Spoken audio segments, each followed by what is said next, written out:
Assalamualaikum warahmatullahi wabarakatuh. Alhamdulillah, wassalatu wassalam ala rasulillah wa ala alihi wa sahbihi ajma'in. Allahumma rabbi shrah li sadri wa yassir li amri wahlul 'uqdatam min lisani yafqahu qawli, amma ba'. Jawatan kuasa, para imam Bilal, tuan-tuan, puan-puan, ibu ayah yang dihormati, mudah-mudahan Allah sentiasa merahmati kita semua, insya-Allah. Nabi SAW ada bersabda, mengingatkan kepada kita tentang sebahagian daripada ujian hidup ini adalah untuk, sebenarnya ujian itu adalah untuk Allah memberi syurga kepada kita. Maka bila kita faham dengan baik hakikat ujian ini, maka kita akan tenang sahaja melalui siri-siri ujian yang Allah datangkan dalam hidup kita. An Abi Hurairah radhiyallahu anhu qala qala Rasulullah sallallahu alaihi wasallam, inna rajula la yakunu lahu 'inda Allahil manzilah fama yablughaha bi'amalin fama yazalu Allahu yabtalihi bima yakrahu hatta yablughahu iyyahu. Rawahu Ibnu Hibban. Mafhum daripada sabda Nabi SAW, ada di kalangan kita manusia ni yang dapat kedudukan yang mulia di sisi Allah, yakni syurga. Ada di kalangan kita mendapat syurga, kemuliaan itu fama yablughaha bi'amalin, dengan rahmat izin Allah, amalan yang dia buat, sembahyang dia, puasa dia, kebaikan-kebaikan yang dia buat sementara dia hidup ni, sehinggalah mencapai kedudukan yang mulia. Bila dia mati, Allah bagi dia syurga. Ada di kalangan kita macam tu, dengan amalan dia tu, dengan rahmat izin Allah, amalan itu melayakkan dia dapat kedudukan yang mulia di sisi Allah. Fama yazalullahu yabtalihi bima yakrahu hatta yablughahu iyyahu. Tapi ada sebahagian di kalangan kita, ujian yang dia ada, Allah datangkan ujian dalam hidup dia. Dia ada amalan, tapi mungkin maksiat dan mungkar yang dia ada pun boleh tahan. Maka imbangan dosa dan pahala tu tidak membantu dia lagi untuk mendapat kemuliaan di sisi Allah ataupun syurga. Maka syurga yang dia idamkan, syurga yang dia kehendaki itu, hanya dengan berbekalkan amalan saja, mungkin sebahagian orang tak layak lagi. Sebab ada maksiat dan mungkar yang masih dia lakukan, terang ataupun tidak. Maka orang yang begini ni, Allah nak muliakan akhirat nanti, maka di dunia ni Allah datangkan ujian dalam hidup dia. Perkara-perkara yang yakrahu indahu, yakrahu hatta yablughahu iyyahu. Allah datangkan dalam hidup di kalangan kita ni perkara-perkara yang dia tak apa suka. Allah uji kesihatan dia, Allah uji pasangan dia, anak-anak dia. Macam-macam cara Allah boleh uji kita ni. Maka dengan sebab ujian itu, dua pahala yang duk menanti dekat dia. Satu pahala kena uji, satu pahala dia boleh sabar dan redha dengan ujian yang Allah uji dia tu. Maka dengan sebab bersiri-siri ujian yang Allah datangkan dalam hidup dia, macam-macam perkara yang Allah uji hidup dia, tapi ujian-ujian yang datang tu, dia sabar, dia redha, dia tidak merungut, dia tidak marah-marah dengan ujian yang Allah datangkan itu. Pahala tu dapatkan dia, pahala tu dapatkan dia, sehinggalah Allah matikan dia, dia mendapat syurga kemuliaan di sisi Allah kerana ujian-ujian yang datang dalam hidup dia itu. Hadirin yang dihormati sekalian, beberapa pengajaran daripada hadis ini. Yang pertama, ketahuilah cara masuk syurga tu pelbagai cara. Allah izinkan dengan amalan orang tu boleh layak dia ke syurga. Ada di kalangan kita juga dengan rahmat, kasih sayang, izin Allah, dia masuk syurga dengan kerana ujian yang banyak Allah uji dia. Amalan mungkin tak seberapa, tapi sabar atas ujian itu. Dia redha melalui ujian-ujian yang Allah datangkan. Akhirnya dia ke syurga juga kerana ujian yang Allah uji dia itu. Yang ketiganya pengajarannya adalah, hadis ni antara sebahagian daripada beberapa hadis yang lain juga mengajar kepada kita untuk sentiasa tenang dengan ujian, sentiasa redha dengan ujian, kerana ujian itu adalah pembawa dan pemudah kepada seseorang itu untuk layak masuk syurga. Bila kita memahami hakikat ujian ini, orang yang betul-betul faham hakikat ujian ni dan apa yang kita sebut ini, orang tu dia akan jadi orang yang tenang dalam hidup dia. Apa jua yang datang dia akan jadi tenang dia, sebab dia tahu dunia ni singkat, hidup ni yang sangat singkat, maka semua tu adalah pemberat-pemberat yang boleh menambah berat, kita kata apa, akaun pahala dia. Dia kata sembahyang tak apa banyak, harap yang fardu je. Puasa pun tak apa banyak, harap yang fardu je. Sedekah pun tak apa banyak, harap zakat dia yang fardu. Maka ujian-ujian lain yang Allah datangkan melalui pasangan, anak-anak, orang duk kata, orang duk fitnah, macam-macam cara. Maka dia, orang yang demikian dia boleh tenang dalam jiwa dia, pengubat jiwa dia. Sebab apa? Ujian-ujian yang datang ni dia tahu, agama bagi tahu dah. Kerana ada sebahagian di kalangan kita dia boleh pergi ke syurga kerana dia boleh redha dan sabar atas ujian-ujian yang Allah datangkan dalam hidupnya. Dan pengajaran yang berikutnya apa? Ini adalah ubat ketenangan yang ada pada seorang beriman. Penyakit-penyakit jiwa boleh kacau, orang kata, boleh terubat dengan dia memahami hakikat ujian dan kehidupan ini. Maka orang yang benar-benar beriman, dia akan tenang dengan apa yang berlaku. Orang yang demikian ni tidaklah boleh sampai dan mungkin tidak sampai ke psikiatris ataupun kaunselor yang apabila dia terlalu tertekan dalam hidup dia boleh pergi sampai ke peringkat itu. Tapi orang yang jika dia benar-benar beriman kepada Allah, dia memahami hakikat qada dan qadar, dan ujian-ujian yang datang ni sebagai pembantu dia untuk akhirat kelak, kerana akhirat sana yang kekal. Bila dia yakin dan dia pegang macam tu, insya-Allah dia akan tenang. Dan bila tenang ni, penyakit dan kekacauan jiwa itu boleh terhindar. Mudah-mudahan sedikit mukadimah ini memberi manfaat kepada kita semua, insya-Allah. Hadirin yang dihormati, insya-Allah kita sambung perbincangan kita daripada yang kuliah yang 2 bulan yang lepas. Bulan lepas saya tidak dapat hadir. Tak siap saya balik mengundi, saya balik pilihan raya, tak siap saya lah. Jadi warna pun tak hilang ini. Tapi tuan-tuan tak terlibat kot, tuan-tuan wilayah. Saya alamat Kedah jadi tak siap saya lah. Tak siap saya tu hari Ahad kan. Jadi bila hari mengundi tu saya balik Sabtu, hari mengundi tu hari Sabtu. Jadi tak dapat datang kuliah sebelum ni. Jadi kuliah ni yang terakhir 2 bulan lepas. InsyaAllah pada malam ni kita bincang bab syurutu wudu'i asyarah. Nak memastikan sembahyang kita sah bermula dengan Allah SWT.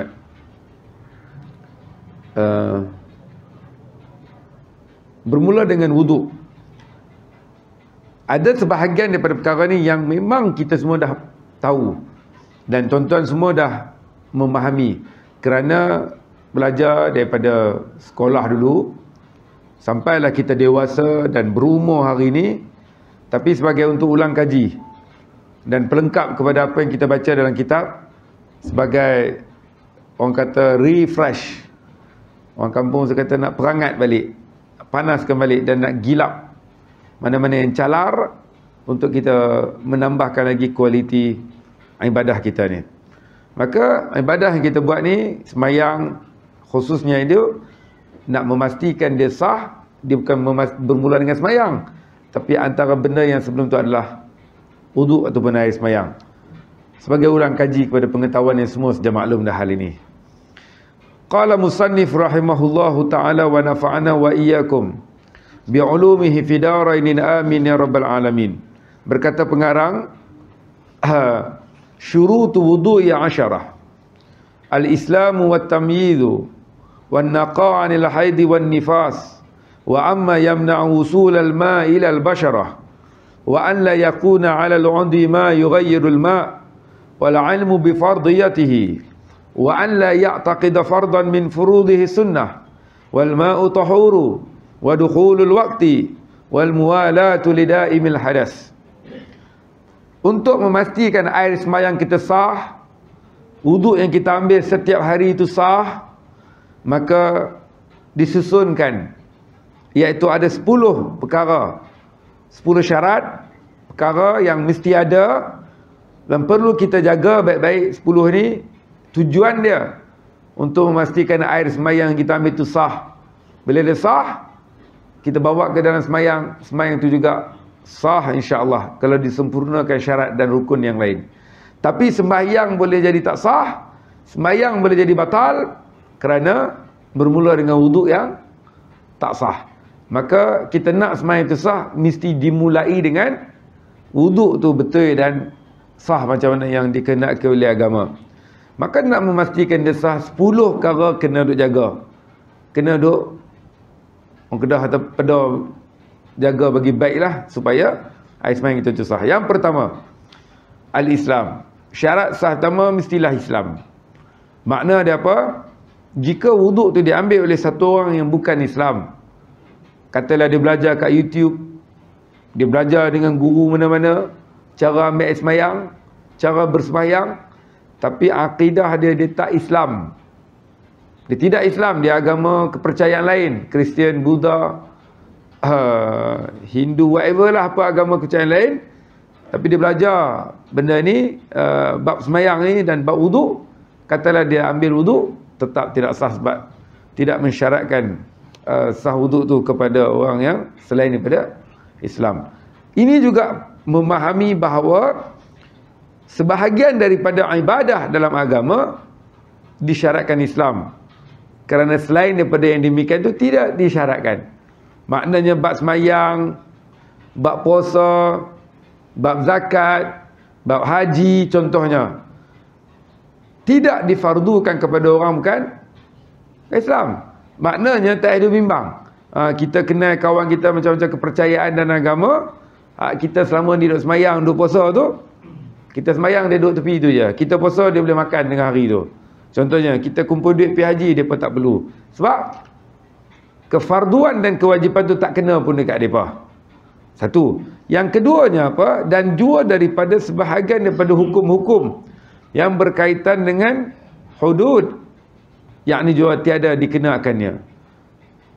Bukan saja ibadah, ritual, semayang, puasa, zakat ni yang berkait dengan undang-undang, seperti hudud, berzina, minum arak contohnya. Maka hanya hukuman itu dikenakan kesalahan itu kepada orang Islam saja. Mana kepada kawan-kawan kita yang bukan Islam, bila orang sebut pasal undang-undang Islam, hudud itu antaranya mencuri, merompak, minum arak. Ini hanya terkait dengan orang Islam saja. Yang tidak Islam tak perlu bimbang pun, tak kena pada mereka. Orang tanya pula, itu mereka nak kena macam mana kalau mereka buat salah? Undang-undang yang sedia adalah, kalau kita hari ni ada penal code, kanun kesesaan yang dibuat undang-undang negara kita yang terima pakai daripada British lagi,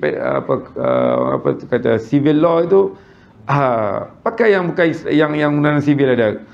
Kalau mereka pilih nak ikut undang-undang Islam, terpulang kepada mereka. Jika satu orang bukan Islam buat kesalahan, dia request, dia mohon nak dibicarakan di bawah undang-undang Islam, silakan. Tapi asalnya undang-undang yang dikenakan atas dia adalah, kalau di negara kita namanya penal code, kanun kesesaan contohnya lah, dalam bab yang kita sebut kesalahan tadi tu, maka itu undang-undang yang terpakai kepada orang bukan Islam. Tapi untuk orang Islam, dia ada undang-undang tersendiri dah. Ini kata agama yang sempurna, agama yang komplit, semua ada dah, semua cabang ada. Maka nak difahamkan, sebahagian syarat tu kena orang Islam saja. Tapi ada beberapa perkara yang tidak mensyaratkan Islam. Contoh jual beli. Tidak syarat. Nak beli handphone, nak beli TV, beli kereta, tak sah jual beli tu kalau beli dekat orang bukan Islam. Tak, dia tak syarat. Boleh beli kat kawan kita yang bukan Islam yang lain. Sebab dalam bab muamalah, dia tidak mensyaratkan jual beli itu mesti dengan Islam. Ataupun pada perkara yang seperti contoh, perkara yang berkaitan dengan penyediaan, penyucian ataupun kebersihan dan sebagainya. Contoh, apa tuan-tuan? Baju kita ni kotor. Baju kita ni kotor, kita pergi hantar dobi. Dobi itu pula, yang tukang cuci tu bukan orang Islam. Tapi dia guna air mutlak, hilang bau warna rasa, sah, suci basuhan itu. Walaupun dia bukan Islam. Tapi dia memenuhi kehendak tu, air mutlak dan hilang bau warna najis, contohnya. Maka adalah hal ni nak bagi faham dari kita, sebahagian daripada suruhan agama hanya berkait dengan orang Islam saja. Sebahagian kecil tidak mensyaratkan pun mesti agama Islam. Contohnya jual beli tadi, sah jual beli kita walaupun kita jual beli dengan orang bukan Islam, tu contohnya. Okay. Jadi syarat sah wuduk yang pertama ni, satu orang Islam. Islam tu maknanya selamat, agama kita maknanya selamat. Al-Islam tu maknanya apa? Maknanya selamat. Dari segi bahasa, Islam tu maknanya selamat. Kita bagi salam tu, kita doakan keselamatan dan orang doakan kita balik, dia balas waalaikumsalam, selamat juga kan kau.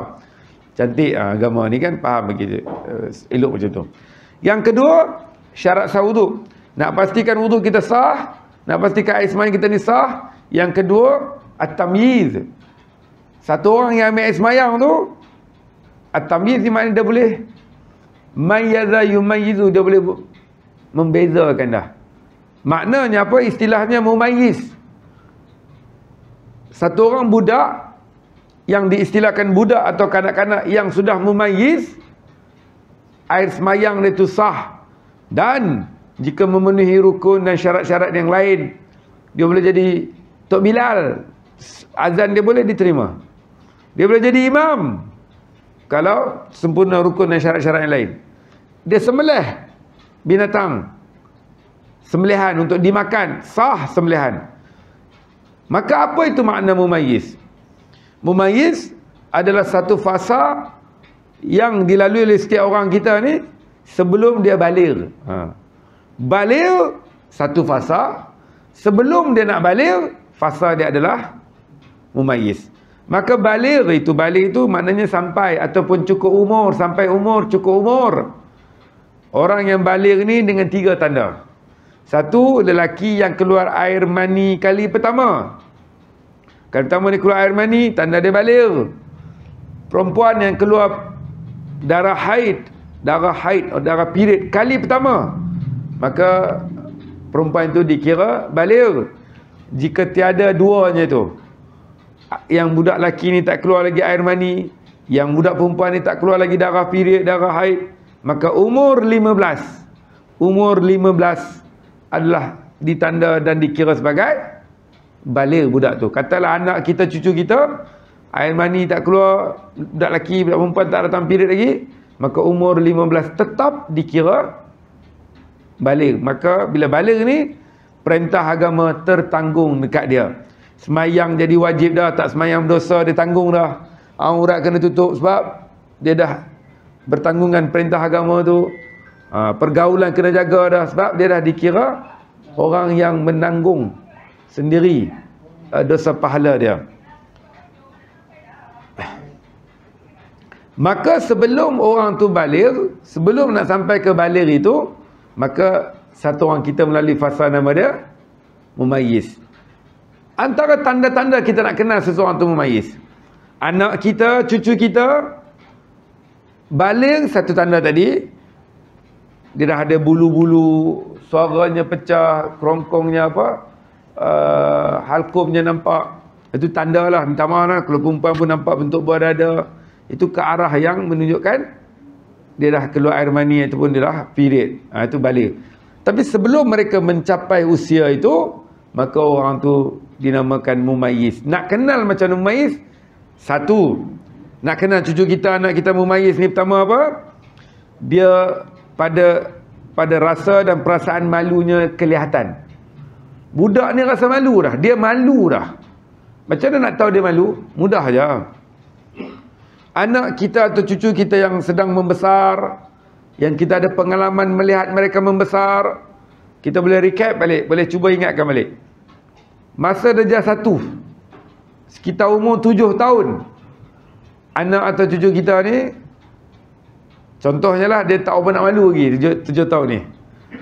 Tandas kat sana, bilik air kat sana, dekat sini ni dia buka dah seluar. Dia 1, minta maaf lah, dia telanjang bogel dah, pusing satu rumah dengan tak pakai seluar apa. Dekat 5 minit duk lari tak pakai apa. Lepas tu baru masuk tandas. Dah masuk tandas pula, dia tak bagi orang tutup pintu, dia takut biar terbuka macam tu, dia kencing berak dalam keadaan terbuka pintu tu. Pengalaman kita melihat anak cucu kita membesar, tu belum lagi lah, dia tak malu gitu. Tidaklah memayis. Tapi anak atau cucu itu bila umur dia mencapai, contohnya darjah 6, 12 tahun umur dia, sebahagian mereka tak balik lagi, sebahagian mereka tak datang lagi air mani, tak keluar lagi air mani, tak keluar lagi period. Tapi budak ni tanda memayis tu dah ada, walaupun belum keluar air mani ni, tapi dia sudah memayis. Dia ada rasa malu dah. Contoh, dia nak pergi buang air kat tandas. Dulu dia dah 1, kat sini dia buka seluar, dia lari satu rumah. Dia 6, dia masuk tandas, dia lock, dia kunci elok-elok, dia buang air apa semua. Keluar-keluar tu dah pakai elok juga. Dia flush apa semua. Maknanya dia rasa malu lah. Tak ada lah duk macam dia 1 dulu. Tanda dia nak kenal budak tu, dia reti buat pertimbangan dah. Dia boleh buat membeza dah, ni tak sesuai untuk aku, ni sesuai dah, besar dah ni. Yang kedua apa? Pada kecantikan dan pada berhias pada diri, bercantik pada diri. Fitrah manusia ni nak berhias kat badan ni.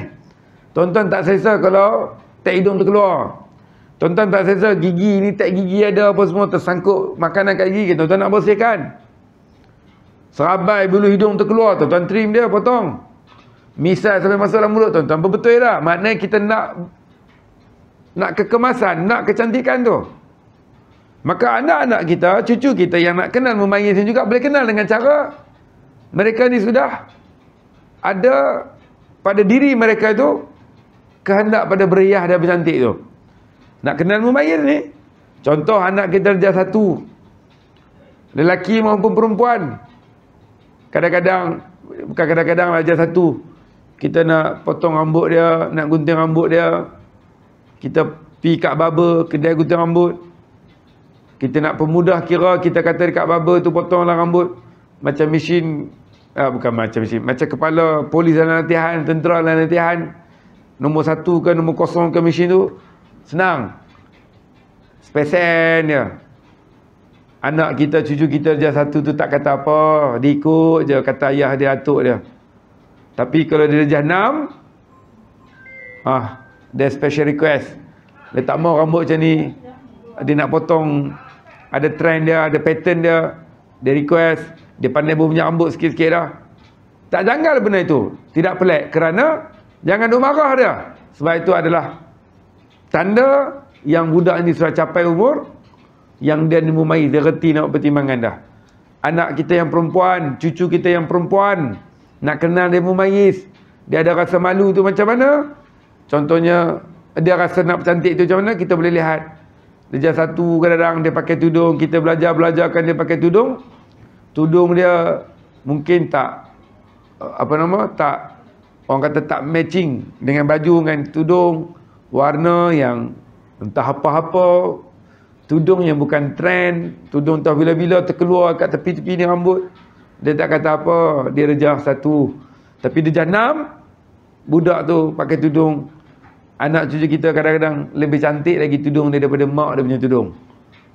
Lebih mahal lagi mungkin cara dan cara pakai dia tu pun, harga tudung tu. Jangan duk marah kat anak cucu kita tu, sebab itu fasa dia yang dia melalui proses kematangan dengan cara berhias itu, dan ia itu nak kenal seorang yang mumayyiz. Itu contoh kalau kata nak kenal anak cucu kita ni mumayyiz. Maka bila dia mumayyiz dalam mazhab Syafi'i, kena ingat bersentuhan dengan mereka, batallah sembahyang kita. Katalah anak kawan kita, anak jiran kita yang bukan mahram kita lah. Kalau budak tu yang macam mana tanam mais tadi ada, kena ingat kita bersentuhan dengan dia dalam mazhab Syafi'i, batallah sembahyang, batal wuduk. Budak lagi, tak budak dah, dia reti malu dah tu. Kena hati-hati. Dan wuduk dia kalau dia ambil sah, keadaan-keadaan kalau sempurna rukun dan syarat yang lain, dia boleh jadi imam budak tu kalau lelaki. Boleh sembelih binatang apa semua. Jangan duk halang dia, sebab pada agama ni ada pengiktirafan dia. Tapi kalau ada yang sudah baligh, syarat-syarat lain ada, itu yang sempurna dan lebih baik lah. Okay. Syarat sah wuduk yang ketiga, nak pastikan wuduk kita sah, nak pastikan air sembahyang kita sah. Ini yang ketiga untuk perempuan, untuk orang rumah kita, anak-anak perempuan kita, iaitu syarat sah wuduk yang ketiga, wan naqa anil haidi wan nifas. Ini untuk perempuan je. Dia mesti suci daripada darah haid dan darah nifas. Okey, haid, darah ataupun period yang keluar pada perempuan biasanya bulanan lah. Setiap bulan datang darah haid, keluar darah haid, period. Darah nifas ni keluar waktu dalam pantang, selepas bersalin. Waktu dalam pantang, seorang perempuan beranak, seorang perempuan bersalin. Selepas beranak, selepas bersalin, dia berpantang. Maka darah yang keluar waktu dalam pantang tu namanya nifas. Okey, dua darah. Darah haid yang keluar setiap bulan tu oleh kebanyakan perempuan, dan darah nifas, darah yang keluar lepas salin waktu dalam pantang tu. Dua darah ni dikategorikan sebagai hadas besar. Orang tu semayang tak boleh, puasa pun tak boleh. Semayang tak payah ganti, semayang tak perlu qada, tapi puasa dia kena ganti balik. Berapa hari dia tak puasa sebab darah haid, ataupun berapa hari dia tak boleh puasa sebab darah nifas, dia kena qada balik puasa. Semayang tak perlu qada. Maka orang perempuan yang dalam keadaan keluar darah haid dan darah nifas, wuduk yang diambil tetap tidak sah. Sebahagian pandangan dalam mazhab Syafi'i, perbuatan tu jadi haram. Sebab apa haram? Dia tengah duk hadas besar, tengah duk keluar darah, ambillah wuduk tara macam mana pun, pakai air zam-zam sekalipun, tetap tak sah. Maka tidak perlulah untuk dia melakukan perbuatan yang ditegah oleh syarak. Sebahagian daripada pandangan mazhab Syafi'i, tak sah dan tak perlu. Memang tak sah dan tak perlu pun, sebab perbuatan tu boleh jadi perbuatan yang haram kerana dia melakukan satu benda yang memang tak boleh waktu dia buat, iaitu tengah duduk darah haid dan darah nifas. Ada orang kata, perempuan katalah, dia kata macam mana, kami ni duk biasa dah, sebelum tidur ambil air semayang. Contoh, kami rasa ralat, janggal kalau tak ambil wuduk sehari, ataupun biar hidup kami dalam keadaan tak berwuduk. Ada orang macam tu, dia batal wuduk dan ambil air semayang, batal wuduk dan ambil air semayang. Dia melazimi dengan berwuduk. Sebelum tidur dia ambil air semayang, dia nak biar dia terlelap dalam keadaan suci. Dia kata macam mana ni, kami duk biasa sebelum tidur ambil wuduk, ataupun kami biasanya sentiasa melazimi wuduk, nak keluar rumah ambil wuduk. Dia kata kalau jadi apa-apa pun dalam keadaan dia suci. Tapi bila macam ni macam mana?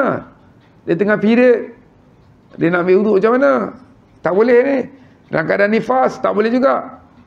Yang ni mereka perlu faham, agama bagi keistimewaan untuk mereka. Ini disebut oleh Nabi SAW dalam sepotong hadis yang sahih, untuk dua jenis orang. Orang yang sakit, orang yang uzur, dan yang kedua orang yang musafir, orang yang travel. Dua jenis orang ni, dia sakit dan dia travel, kalaulah dia melazimi dengan sesuatu amalan, waktu dia sihat ni, dia ada lazimi dengan sembahyang sunat. Tiap-tiap hari dia takkan tinggal duha. Tiap-tiap hari dia baca Quran sekurang-kurangnya semuka. Setiap hari dia ada amalan diri dia. Minimum selawat 1 kali, istighfar 1 kali, tahlil 1 kali, la ilaha illallah tu. Adalah amalan-amalan yang dia wajibkan diri dia setiap hari. Allah tahu itu amalan dia yang dia buat setiap hari.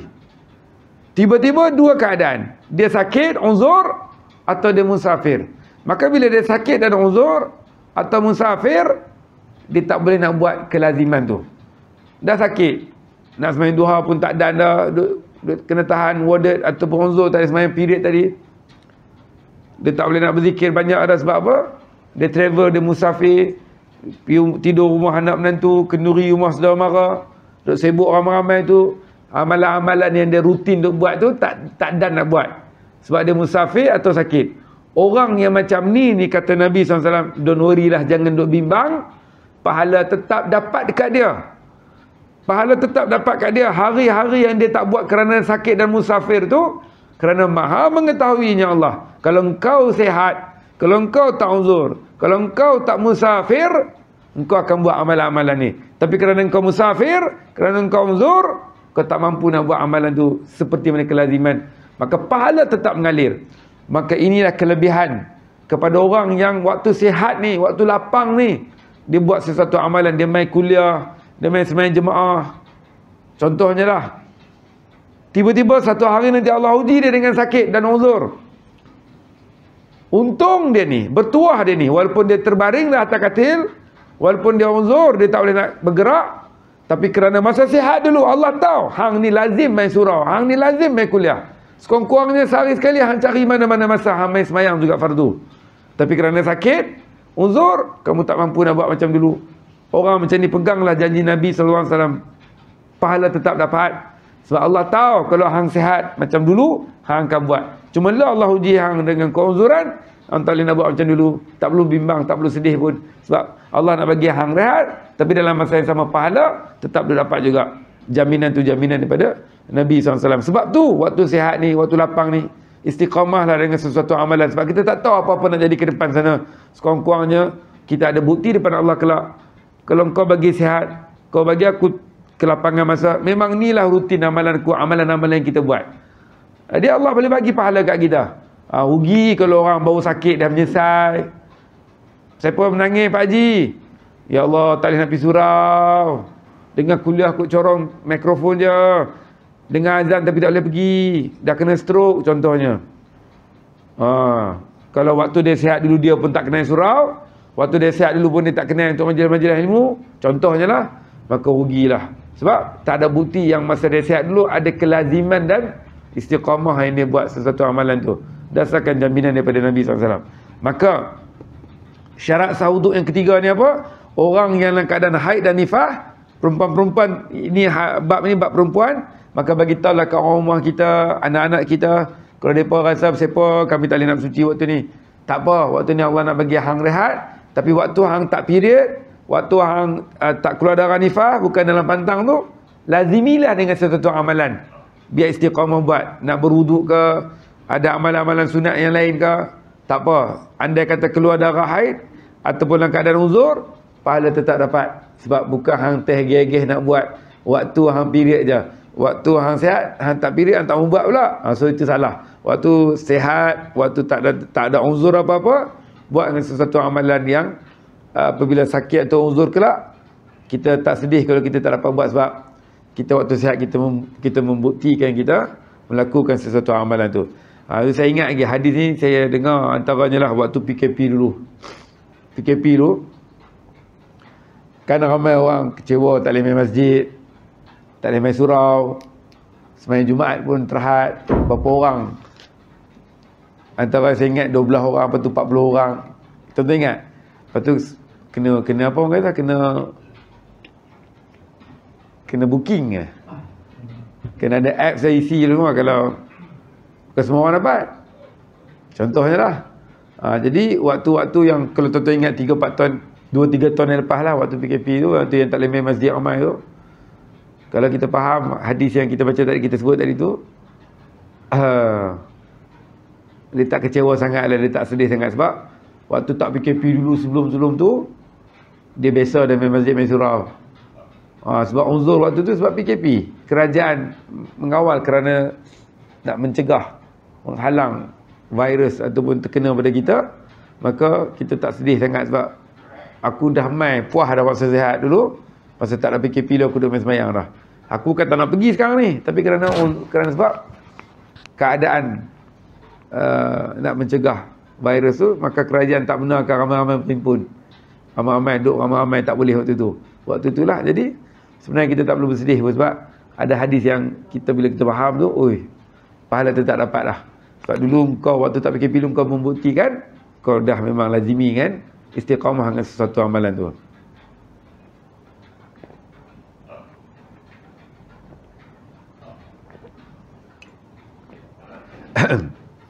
Syarat sah wuduk yang keempat.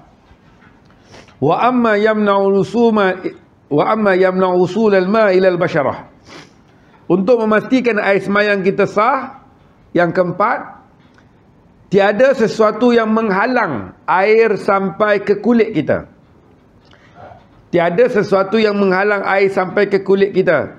Maka yang dimaksudkan kulit ni adalah 4 tempat. Muka, tangan sehingga ke siku, kepala, kaki yakni hujung jari sehingga kedua buku lali. 4 ini adalah anggota wuduk yang wajib. Muka ni mana? Tulang rahang ni, bawah tulang ni, di sempadan dia. Anak telinga, naik kepada anak rambut, tempat-tempat tumbuh rambut ini, sehinggalah ke atas dahi tempat tumbuh rambut, sampailah ke anak telinga balik. Maka jika dahinya luas, seperti kerana botak ataupun kerana gugurnya rambut, tetap dikira pada tempat asal tumbuhnya rambut. Mana kalau atas ni memang tempat tumbuh rambut, tiba-tiba lah padang golf orang kata. Orang kata apa, silau mata. Ni bersinar depan ni. Tetap atas ni juga. Sebab hak asalnya dulu dan kebanyakan yang adatnya atas dahi ni. Itulah muka. Hak atas ni kepala dah. So walaupun dahi di luar ataupun dah botak ke semua, tetap dikira tempat tumbuh rambut di atas dahi juga. Maka tangan itu daripada hujung kukunya sehingga ke sikunya, dan rambutnya dan kakinya hujung kukunya sehingga kepada dua buku lalinya. Maka 4 anggota ni adalah anggota yang dinamakan anggota yang wajib, dan tiada boleh padanya sesuatu yang menghalang. Kalau ada sesuatu yang menghalang air, wuduk dia tak sah. Kita terus ke ataupun berhenti ke macam mana ni? Boleh kita pergi atas, betul kita tangguh bulan depan ke macam mana ni? Boleh tak? Boleh. Okey, subhanakallahumma bihamdik asyhadu an la ilaha illa anta astaghfiruka wa atubu ilaik. InsyaAllah pada pertemuan akan datang kita sambung yang keempat. Syarat sah wuduk yang keempat, tiada sesuatu yang menghalang, tu lebih detail sebab dia panjang juga bab ni. Saya minta maaf kalau terkasar bahasa, terlanjur kata-kata, saya minta maaf banyak-banyak. Mudah-mudahan ada manfaat, mudah-mudahan ada kebaikan insya-Allah. Subhanakallahumma wa bihamdika astaghfiruka wa atubu ilaik. Bismillahirrahmanirrahim. Alhamdulillahirabbil alamin. Wassalatu wassalamu ala Rasulillah wa ala alihi wasahbihi ajma'in. Ya Allah, ampunkanlah dosa kami, dosa ibu bapa kami, dosa seluruh kaum muslimin muslimat yang masih hidup ataupun yang telah pergi meninggalkan kami. Ya Allah, kurnialah kepada kami kefahaman agama yang baik. Kurnialah kepada kami kepandaian untuk kami mengetahui ilmu-Mu. Tunjukkanlah kami ke jalan yang lurus. Ya Allah, rezekikanlah kami dengan syurga Firdaus-Mu yang kami dimasukkan ke dalamnya tanpa hisab, tanpa azab. Rabbana atina fid dunya hasanah wa fil akhirati hasanah wa qina azabannar. Wa sallallahu ala sayyidina Muhammadin nabiyil ummi wa ala alihi washabbihi wa baraka sallam. Walhamdulillahirabbil alamin. Taqabbalallahu minkum. Assalamualaikum warahmatullahi wabarakatuh. تبنا إلى الله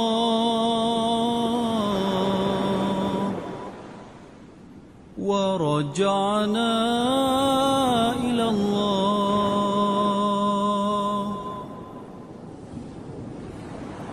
وندمنا على ما فعلنا